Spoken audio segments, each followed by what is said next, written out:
साधु और चूहे की कहानी। बहुत समय पहले की बात है। एक गांव में एक साधु मंदिर में रहा करता था। उनकी दिनचर्या रोजाना प्रभु की भक्ति कराना और आने जाने वाले लोगों को धर्म का उपदेश देना थी।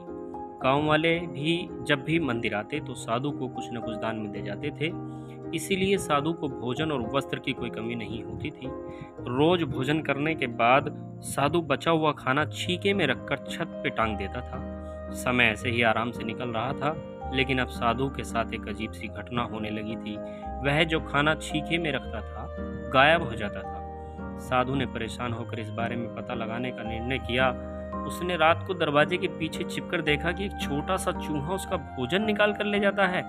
दूसरे दिन उन्होंने छीके को और ऊपर कर दिया ताकि चूहा उस तक न पहुंच सके, लेकिन यह उपाय भी काम नहीं आया।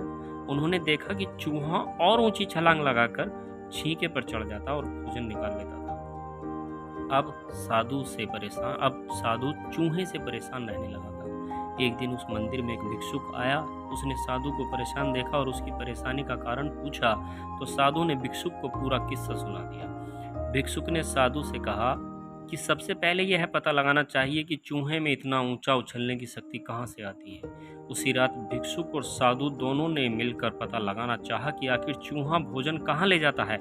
दोनों ने चुपके से चूहे का पीछा किया और देखा कि मंदिर के पीछे चूहे ने अपना बिल बनाया हुआ है।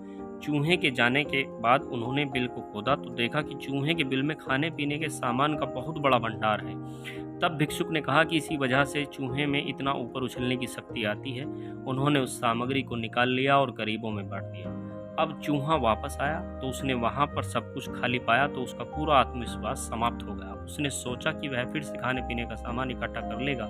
यह सोचकर उसने रात को छीके के पास जाकर छलांग लगाई, लेकिन आत्मविश्वास की कमी के कारण वह नहीं पहुंच पाया और साधु ने उसे वहां से भगा दिया। इस कहानी से जो हमें सीख मिलती है वो ये मिलती है कि जो भी कुछ हमारे पास है उसको संभाल